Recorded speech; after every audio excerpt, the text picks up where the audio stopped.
55 55 اور 95 ہر عمر کے لیے یکساں مفید، مفاد عامہ کا علم بردار۔ ضرور سبسکرائب کریں، لائک کریں، شیئر کریں اور بیل آئیکن پریس کرنا نہ بھولیں۔ ربانی the scholar YouTube channel.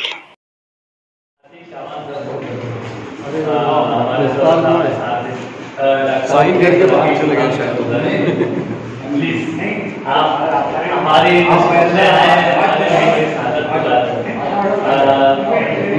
Javed Ansari صاحب سے گزارش کرتا ہوں کہ آپ بھی ہمارے عقیل صاحب کا ساتھ ایک طرف آپ مدد ڈالتے ایک طرف یہ ڈالتے آئیے پلیز۔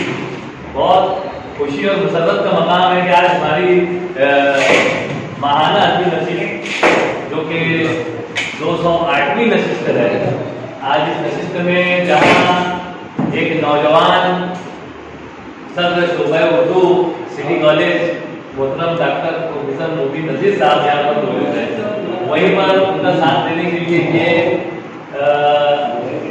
جہاں دیدہ شخصیات جو ہے وہ یہاں موجود ہے، میں آپ تمام کا استقبال کرتا ہوں اور آج کی اس نشست کا باقاعدہ آغاز کرنا چاہوں گا۔ آئیے تلاوت کلام پاک سے آج کی اس نشست کا آغاز کریں۔ اعوذ باللہ من الشیطان الرجیم، بسم اللہ الرحمن الرحیم،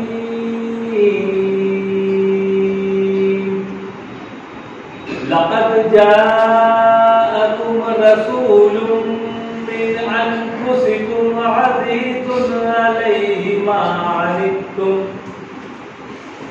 ما عنتم حریص علیکم بالمؤمنین رؤوف رحیم، فإن تولوا فقل حسبي الله لا إله إلا هو عليه توكلت وهو رب العرش العظيم، صدق الله العظيم۔ الحمدللہ تلاوت کلام پاک سے آج کی نشست کا باقاعدہ آغاز ہوا، اور جیسا کہ اخبارات کے ذریعے سے، سوشل میڈیا کے ذرائع سے، اور یہاں پر آپ کے سامنے بورڈ موجود ہے، اس پر واضح ہے، عیاں ہے کہ آج کی یہ نشست جو ہے وہ 208ویں نشست ہے۔ ادارہ نثر ادب کے لیے ایک بڑا تاریخی لمحہ ہوتا ہے جب بھی مہینے کا آخری شنیچر آتا ہے اور ادارہ نثر ادب کی نشست کو یہاں پر سجایا جاتا ہے، تو یقیناً وہ لمحات ہمارے لیے بڑے تاریخی حیثیت کے حامل ہو جاتے ہیں۔ میں آپ تمام کا ایک مرتبہ پھر استقبال کرتے ہوئے یہاں پر یہ اعلان کرنا چاہوں گا کہ آج کی 208ویں نشست کی صدارت ہمارے اپنے عزیز دوست اور مالیگاؤں شہر کی ایک مشہور و معروف سٹی کالج کے صدر شعبہ اردو کے صدر ہیں پروفیسر ڈاکٹر مبین نذیر صاحب۔ میں سمجھتا ہوں کہ اتنا ہی اگر ان کے تعلق سے کہہ دیا جائے تو جامع اور مکمل تعلق ہو جاتا ہے، لیکن میں آپ کو بتانا چاہوں گا کہ آپ جہاں درس و تدریس سے وابستہ ہیں وہیں پر آپ کا قلم جو ہے وہ جولانیہ لکھ دیتا ہے، اور آپ کا قلم جو ہے وہ مسلسل جو ہے کبھی افسانہ نگاری کی طرف، کبھی بچوں کی ادب کی طرف، ایک طرح سے اپنے قلم کو وہ توانا رکھے ہوئے ہیں، اور ایک معلم اور ایک لیکچرار کی حیثیت سے جہاں آپ نے ڈاکٹریٹ کی ڈگری بھی حاصل کی ہے، وہیں پر ایک زبردست طریقے سے جو ہے وہ آپ اپنی خدمات جو ہے اردو زبان و ادب کے تعلق سے دے رہے ہیں۔ ساتھ ہی ساتھ انجمن محبان ادب کے بھی آپ ایک رکن کی حیثیت سے کہیے یا ایک منتظم کی حیثیت سے کہیے اپنے آپ کو منوا رہے ہیں، اور اپنی ہی کالج میں جو ہے وہ انجمن محبان ادب کی نشستوں کو منعقد کر کے اسے دعا بخش رہے ہیں۔ میں آپ کا استقبال کرتا ہوں سر، اور اسی کے ساتھ ساتھ ہمارے اسٹیج پر جلوہ افروز جو دیگر شخصیات ہیں، یہ شخصیات بھی بالکل تعارف کی محتاج نہیں ہے۔ ان شخصیات کا تعارف پیش کرنے کے لیے میں تو اعلان صدارت کر رہا تھا، لیکن اسی میں ڈاکٹر پروفیسر مبین نذیر صاحب کا جو ہے وہ تعارف پیش کر دیا۔ तो मैं चाहता हूँ कि हमारे अदारे के नायब सर मतलब डॉक्टर इकबाल वर्की सर ये जहमत नहीं आए नहीं कर मुख्तसर में ही मैं असल में मुख्तसर में ही बोलता हूँ, मसूद रमजान साहब जानते हैं हमारे जो सदर साहब है वो अदालत नस्री अदब के सदर मोहतरम अतीक शाहबान साहब, बिल्कुल आप जानते हैं। उनके बाजू में जो आज हमारी नशिस्त में विराजमान है, स्टेज पर जलो अफरोज है, मेरे मुराद है प्रोफेसर डॉक्टर अकील अहमद शाह साहब, जो कि मंसूरा इंजीनियरिंग कॉलेज के प्रिंसिपल के ओहदे पर फायज हैं और बहुत ही ऐसा तरीके से जो है आप अपनी खिदमत जो है इंजीनियरिंग के शोबे में बड़े ओहदे पर रहते हुए एक बेहतरीन कॉलेज का इंतजाम चलाना ये कोई मामूली बात नहीं है और आप बहुत खूबी जो है उसे अंजाम दे रहे हैं और बड़ी कामयाबी से। और आए दिन अखबारात में जिस तरह से कॉलेज की खबरें जो है वो जीनत बन रही है, तो इससे साबित होता है कि दिखने में अगर वो बुजुर्ग दिख रहे हैं लेकिन हौसले जो है वो एकदम तवाना है, जवान है। और इसी के साथ साथ हमारे जो सदर साहब के बाएं जानिब तशरीफ रखने वाली शख्सियत है मोहतरम जावेद अंसारी साहब, जलगांव आकाशवाणी के आप सुबुकदोश एक तरह से कहिए कि बेहतरीन खिदमत पेश करने के बाद, सुबुकदोश इख्तियार करने के बाद भी वो उर्दू ज़बान और अदब की खिदमत में लगे हुए हैं। आज हमारी नशिस्त में विराजमान है। सबसे बड़ा सबूत यही है कि उर्दू ज़बान और अदब से लगाव इनका जो है इन्हें जवान रखे हुए, यानी एक नौजवान सदर की का साथ देने के लिए ये तमाम बुजुर्ग शख्सियत जो है वो जवानी की तहरीर पर आकर बैठी हुई है। मैं एक मरतबा फिर आप तमाम का यहाँ पर इस्तेमाल करता हूँ, आपका शुक्रिया अदा करता हूँ, खैर मकदम कहता हूँ और तमाम ही यहाँ पर जो हमारे हाजरीन यहाँ पर तशरीफ फरमा है, मैं आप तमाम का भी एक मतलब फिर तहरीर से इस्तेमाल करता हूँ। और साथ ही साथ आइए मैं कलमकारान का मुख्तसर सा तारुफ पेश कर दूँ कि आज हमारे कलमकारान में तादाद 4 है और मोहतरम अब्दुल मजीद मास्टर साहब बच्चों के अदब पर आपका कलम चलता रहता है, कहानियां पेश करते हैं। आज वो यकीनन कोई कहानी पेश करेंगे। मोहतरम डॉक्टर इकबाल वर्की साहब अदारे नस्री अदब के नायब हैं, सुबुकदोश मुअल्लिम हैं, सबक आमोज कहानियां लिखने में जदीद कुल्ला रखते हैं और आज यकीनन वो भी कोई यहाँ पर कहानी पेश करेंगे। मोहतरम डॉक्टर अंसारी मुख्तार अहमद साहब, आप हालांकि शोबे से आप तिब के शोबे से वाबस्ता रहे हैं, लेकिन आपका कलम जो है वो एक तरह से अदारे नस्री अदब के लिए भी बहुत माविन साबित हो रहा है और गाहे आप अफसाना जो है वो लेकर यहाँ आ रहे हैं और अच्छी पेशकश करने वाले हैं, तो यकीनन आज भी वो कोई यहाँ पर पेशकश करेंगे। और साथ ही साथ हमारे लिए ये भी आज एक मुनफरिद बात है कि जहाँ मुबीन नज़ीर साहब जो है वो सदारत की जिम्मेदारी संभाल रहे हैं, वहीं पर आज वो अपनी कोई तकलीफ भी पेश करेंगे। तो इस तरह से जो है हमारे लिए बहुत आज की नशिस्त जो है वो एक तरह से एक बेहतरीन नशिस्त होने वाली है। आइए हम शुरुआत करते हैं। मैं आगाज करना चाहूँगा अब्दुल मजीद मास्टर साहब से कि आप आए और अपनी तकलीफ पेश करें।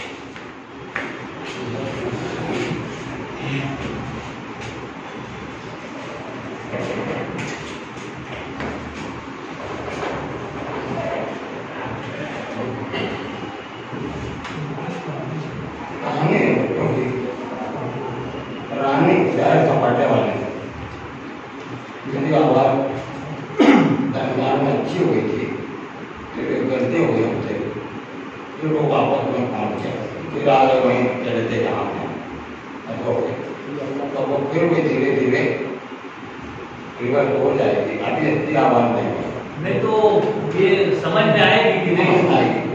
नहीं तो फिर से रानी चाहे सपाटे वाली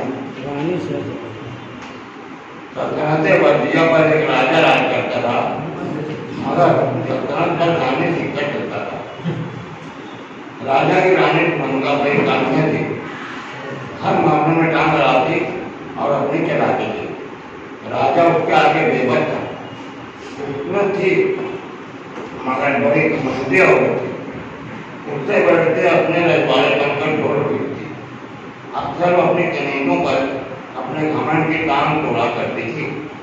तो उन कनेतों को हिकारत की नजर से देखती, बात बात पर उन्हें खटकाती और उनकी गरीबी का मजाक करती। मगर उन नौकरानियों के घट्टे पड़ गए थे। वो समझती थी कि रानी ऐसी ही है, वो उसके बातों को कान से सुनती और उस कान से उड़ा देती। महाराजा रानी को किसी न किसी तरह की तकलीफ बर्पा करती और जश्न मनाती। जश्न और सारा इंतजाम इन गरीबों को करना पड़ता था, इसलिए वो तकलीफ उन पर एक तरह का बोझ हुआ करती। अलबत्ता रानी की सहेलियाँ उस तकलीफ में गुलछटे उड़ाया करती थी। जिस दिन कुछ और नहीं सूझता, कुछ और नहीं सूझता, उस दिन अपने सहेलियों और कनीजों को लेकर चाय सपाटे के लिए निकल खड़ी होती। जिस दिन चाय के लिए जाना होगा, खूब चाय सजाकर उनको में नहा कर निकलती कि जहाँ जहाँ से उसकी सवारी गुजरती बाहर आ जाती, गोया सवारी न भी फुलवारी हो गई। रास्ते में जो घर पाते थे, वहाँ की औरतें तमाशा देखने के लिए बाहर निकल आती थी। वो सब स्वांग और उसकी अकड़ मकड़ देखती और बाद में उसको मजाक उड़ाती। उन्होंने उसका नाम भी भानुमती रख हुआ था। इसी तरह एक दिन वो अपने सहेलियों और कनीजों को साथ लेकर निकली। हर मर्तबा वो नई नई जगह जाया करती थी। अब की मर्तबा दरिया का किनारा था और उस किनारे पर सड़कों में ढूंढ थे। उसके साथ ही संगत पूरी करने को हरण, मोर और नील गायों की चहल पहल और परिंदों की चहचहाहट। उसकी सहेलियां वहां पहुंचकर आपस में कानाफूसी करने लगी। देखो जी, रानी अगर दरिया में उतरी तो समझो गई भैंस पानी, बाहर नहीं आने, वो को मार डालेगी। सच्ची बात है, रूप मुझसे कहती हूँ, मार जाए तो गाने मत। फिर वो दूसरी सहेली रानी कहने लगी, रानी साहिबा, हम पहले खाना खाएंगे, उसके बाद झूला झूलेंगे और उसके बाद दरिया में नहाएंगे। ठीक है, जैसा तुम लोग कहो। रानी ने जो ही बेखयाली में जवाब दिया। जैसे ही रानी की मंजूरी मिली, कनीजों के चेहरे खिल उठे। भूख तो सबों को लगेगी, खाना खैर से हो गया। उसके बाद दरख्तों की शाखों में झूले जाने लगे। बरगद के एक पेड़ पर रानी का झूला भी डाला गया। उसने झूलना शुरू किया, वह झूले की तीन बढ़ाती गई, यहाँ तक के बरगद की दूर की शाख उसके हाथ आ गई। वो बड़ी फुर्तीली और चंचल भी थी, नई नई हरकतें करती और डरती नहीं थी। उसने झूला छोड़ दिया और हाथ आगे उस शाख पर चढ़कर बैठ गई। उसी पेड़ की ऊपरी शाख पर एक गधा विराजमान था। उसने नीचे देखा और तेजी से उतर कर रानी के सर पर आया। वो पिछड़ कर गिरा और रानी की गर्दन में अपनी गर्दन डाल दी। फिर आन में अपना जिस्म रानी की कमर के गिर लपेट दिया। इस तरह उसने रानी को अपने शिकंजे में कस लिया। रानी जान जोखिम में डालती ही रहती थी, मगर पहले कभी ऐसे उस्ताद नहीं करती। पहली मर्तबा ऐसा हुआ कि जान पर बनाई। उसने बड़े जोर की चीख मारी और कहे थे अपने आप को छुड़ाने की कोशिश में 10 फीट जमीन पर गिर पड़ी। बड़ी ऊंचाई से गिरी थी, मगर उसे इतनी चोट नहीं आई। अलबत्ता शहर को भरपूर चोट गई, क्योंकि वो रानी के गिर से लिपटा हुआ था। उसका जिस्म ऊपर था, इसलिए उसको चोट लगनी ही थी। और जहाँ न होता रानी अकेली गिरी होती तो हड्डी पत्थर की खैर नहीं थी। रानी के औंधे मुँह गिर जाने से उसके गले के जेवरात और गले को पूरी तरह चुभ गए। उसने बौखला कर अपने दबी हुई गर्दन समेटी और अपना मुंह जमीन से रगड़ते हुए बाहर फेंक लिया, जिसकी वजह से उसकी गर्दन और ज्यादा जख्मी हो गई और उसमें जब खून रिसने लगा। रानी के कनिष्ठ सहारा बड़ी होशियार और हिम्मती थी। उसने देखा कि दहे ने अपनी जख्मी गर्दन जमीन पर चित्र डाल दिया है। मौका गनीमत है, बस वो अध्याय की तरफ दौड़ कर गई और कूद कर उसके सर और गर्दन पर पांव फैलाकर सवार हो गई। दूसरी कनीनों को आवाज लाया, समाधनो पत्थर ले लेकर आओ और उसकी गर्दन कुचल डालो, जल्दी और देखो वो अपने आप को छुड़ाने की कोशिश में है, दौड़ो। उन कनीनों ने भी बड़ी फुर्ती दिखाई। दौड़ते दौड़ते उन्होंने पत्थर उठा लिए, वहां पहुंची और अध्याय पर फिर पड़ी। उन्होंने पत्थरों से उसकी मरम्मत करके रख दी। अब अध्याय इतना लक्ष्मी हो चुका था, उसकी पकड़ ढीली हो गई और उसने रानी को छोड़ दिया। छुटकारा पाते ही रानी लुढ़कती लुढ़कती दूर चली गई और फिर उठकर बैठी। अध्याय का रानी से अलग हो गई, सारा चीजी भागो, इसे दूर हटो। उसने एक लंबी छलांग लगाई और अध्याय से दूर कूद गई। अध्याय को इतनी चोट पड़ी थी कि वो अपनी जगह पर तड़पने लगा और वहीं बल खाने लगा। ये सारा किस्सा पल को पल में पेश आता चला गया था। फिर ये चारों कनीनें रानी की तरफ लपकी। रानी के पास उसकी सहेलियां भी आ गई थी जो उसके ढालक बंधाने आई थी, मगर रानी की आंखें बंद थी और ऊपर कपकपी तारी थी। फिर उन्होंने देखा कि अचानक अध्याय पर एक सिंह में तीर बरसने लगे। ये लोग हैरत में पड़ गए। फिर महल के 4 सिपाही वहां दिखाई थे। वह अध्याय उनके तीरों की बौछार से मारी गया। वो चारों रखवाले अपने घोड़ों को छोड़ कर आए थे। जिधर से आए थे उधर घोड़ों का आने का रास्ता नहीं। राजा ने उन सिपाहियों को ताकीद कर रखी थी कि तुम लोग चुपके से जाया करना और उनकी निगरानी करना, क्योंकि उनको पता नहीं चलने पाए। रानी बात आने वाली नहीं है, तुम जानते हो। और वो सिपाही रानी की चीख सुनकर वहां आए थे। जब अध्याय ने रानी को पकड़ा, अध्याय को मर जाने पर सबों ने सुकून की सांस ली। रानी जी के अवसान ठिकाने आए। फिर क्या पूछी, एक सिपाही रानी से कहने लगा, मगर रानी क्या बात, आपको भी जंगल की अवन में आने जाने की ऐसी क्या जरूरत है? सिपाही के एक तरफ चौकने पर रानी अध्याय का गम बिल्कुल भुला बैठी और लड़ने के लिए तरोताजा हो गई। अच्छा, तेरी ये मजाक कि तू रानी को नसीहत करने चला है? कम वक्त गुस्सा, नदी नालों के आस पास जंगल बियाबान भी हुआ करते हैं पागल। हमारी अमलदारी में हम कहीं भी मिलेंगे, हम तुझसे पूछ कर आएंगे जाएंगे क्या? रानी साहब हमको बस नहीं। रानी उसकी बात काट कर फिर चिल्लाने लगी। अब बस कर बिल्कुल चुप हो जाओ मजबूर। चौरस्ते पर फांसी लेने का शौक चल रहा है क्या? फांसी के नाम पर वो चारों काम पे एक ने दूसरे को सौदा दिया। अब वो वहां से वापसी के लिए पड़ गए। वो जानते कि रानी कुछ भी कर सकती है। रानी भी उन्हें रोक कर कहने लगी, तुम लोग इस कुमार में मत है ना कि अध्याय पर तीर चलाकर तुमने कहीं तीर मार दिया है। वह कहा पत्थरों के घाव से पहले ही पैदा हो चुका था, वो वैसे ही मर जाने वाला था। वो हमारे करीनों का कमाल था, तुम्हारे आने जाने में कुछ फर्क नहीं पड़ा है। राजा के जियाले बेचारे चले आए मारे को मारने। अब चले जाओ यहाँ से, दोबारा अपने सूरत मत दिखाना।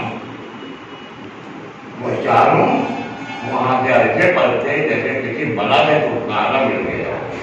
उनके चले जाने के बाद रानी अपने फैसलों की तरफ गई और तुम मतलब परस्त नालायक देवियों, महल में पहुंच कर तुम्हारी खबर दूंगी।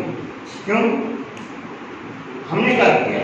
उसकी शहरों में देखते सवाल क्या किया है बताओ। वो कहा और मैं दरख्त पर से जब नीचे गिरे तुम पांचों छटक कर दूर जा पड़ेगी।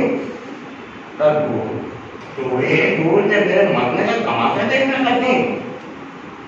तुम्हारे कोई माँ करने से अध्याय को कौन से कीड़े पड़ जाने वाले थे? काम तो इन चारों ने करके दिखाया है।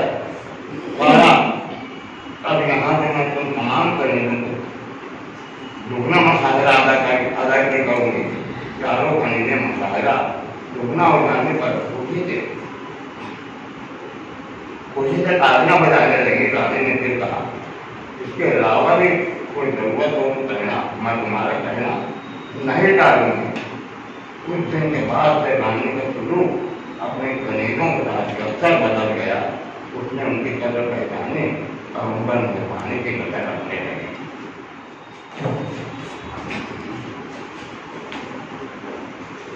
मेरे मास्टर साहब अपनी तकलीफ पेश कर रहे। कहानी का उन्वान था रानी सैर सपाटे वाले। तो इस पर जो भी साहिबान तबसरा पेश करना चाहे मेरी इजाज़त।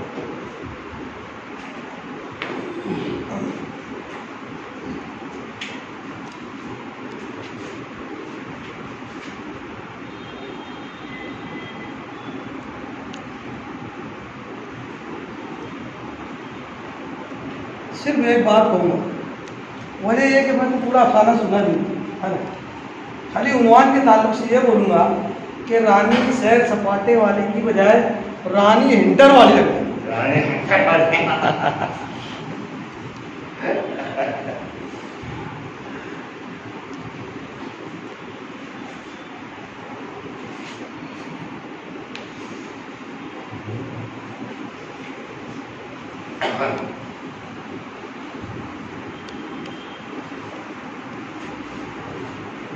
मास्टर साहब की ये कहानी मैं समझता हूँ कि अब तक की लिखी तमाम कहानियों में मास्टरपीस है। क्या बात, वाह वो ये कहानी इतनी खूबसूरत है। वो जो नक्सड़ी रानी है, घमंड का जो लेके कहानी चली है उसके आखिर तक, और वो रानी यूं ही नहीं थी, यानी वो ज़हीन भी थी कि वो एक लम्हे में अपने रवैये का जायज़ा लेगी। यही जिनका मैं मजाक उड़ाती थी या जिनको हकारत से देखती थी, गरीब जो नौकरानियाँ थी, उन्होंने ही मेरी जान बचाई। और वो सहेलियाँ जो हमेशा मेरे आसपास, जाहिर सी बात है सहेलियाँ भी आला दर्जे की और मर्तबे की रही होंगी, तो उसके करीब थी वो, लेकिन काम उसके वही गरीब जिनका वो मजाक उड़ाए। वो नई ज़िंदगी पाके उसका जो रवैया चेंज हुआ, वो एक इंसानी बिल्कुल फितरत के करीब चली जाती है वो कहानी। और वो दोनों हिस्सा उसका लेके जो चलती है, फितरी एंड भी जो है उसका तो बहुत शानदार है। मैं मुबारकबाद दूँगा मास्टर साहब को भी, ये एक बहुत अच्छी उन्होंने कहानी लिखी। वो नाम के छोड़ के बाकी सब कुछ उसमें, वो नाम से वो याद नहीं रहता। हाँ, सैर सपाटे वाली तो है, लेकिन वो बाकी सल्तनत का नाम क्या था, राजा का नाम क्या था, वो छोड़ के बाकी कहानी बहुत खूबसूरत है। और मैं समझता हूँ ये उनकी मास्टरपीस कहानी है। बहुत बहुत बेहतरीन तफसीर। हाँ जनाब सर, होता यह है कि जब भी अब्दुल मजीद वासिफ साहब कोई कहानी पेश करते हैं तो तबसरा यही होता है कि ये उनकी अब तक की बेहतरीन कहानी में से एक कहानी है। तो बेहतरीन है कौन? हाँ, मैं उनको मुबारकबाद देता हूँ। मैं इसलिए खड़ा हुआ कि कहानी या अफसाना जो है वो पेश करना भी एक फ़न है। क्या मैं समझता हूँ मजीद वासिफ साहब ने बहुत अच्छे तरीके से पेश किया, वो मुबारकबाद के कारण।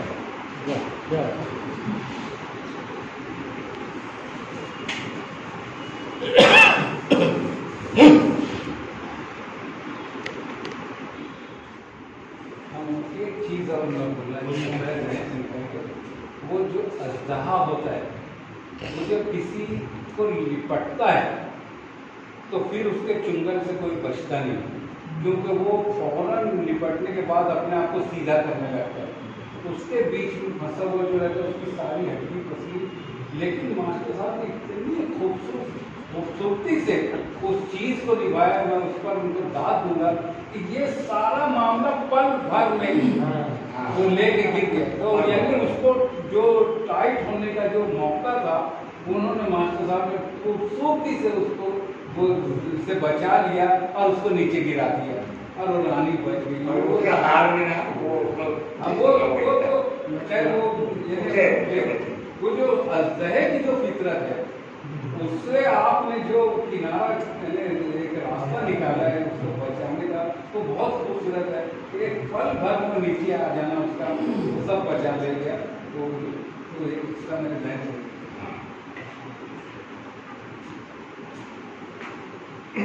देखिए ना, आज की ये कहानी अब्दुल अली मास्टर साहब की वाकई में बहुत अच्छी रही, वो कि उनकी आवाज़ आज अच्छी नहीं रही, आवाज़ उनका साथ नहीं दे रही थी। मैं उड़ रहा था बैठे बैठे कि काश कि मेरी आवाज़ होती, मुझे क्या साथ देता, क्या पेशकश होती। नहीं, वो इंशाल्लाह डीटीपी करवा के देंगे तो पढ़ लूँगा। बहरहाल रानी इतनी खराब नहीं, वो थोड़ा सा ऐसे ऐसे मालूम नहीं कहाँ से लिखते हो, बहरहाल मजीद मास्टर साहब का हादसा रहा है कि वो इसी तरह से जानवरों की, जंगली जानवरों की, जंगलात की रानी, जब उन्होंने सैर सपाटे वाली रानी बोला ना तो मुझे कमालपुरा याद आ गया। मालेगांव में एक इलाका है कमालपुरा, और जो रानी की जो जबान थी, जो बात करने का जो अंदाज था उसका, वो वाकई में ऐसे ही लगा कि यार फिर ना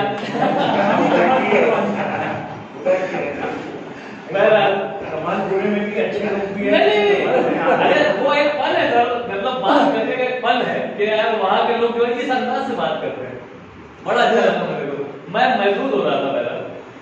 आइए यहाँ पर मेरी कश्मकश ऐसी है कि अदालत नसरी अदब का मामला रहा है कि हमेशा से यहाँ पर दूसरी तकलीफ जो है वो डॉक्टर इकबाल बर्की साहब पेश करते हैं, लेकिन मैं एक कश्मकश में ऐसा मुब्तला हूँ कि हमारे जो सर्व मोहतरम है प्रोफेसर डॉक्टर मोहित नजीर साहब, ये भी बच्चों का अदब लेकर आए हुए हैं। तो मैं एक इजाजत चाहूँगा, बिल्कुल बहुत अच्छी बात है कि यहाँ पर मैं प्रोफेसर डॉक्टर मोहित नजीर साहब को आवाज देता हूँ कि यहाँ तशरीफ लाए और अपनी तकलीफ पेश करें।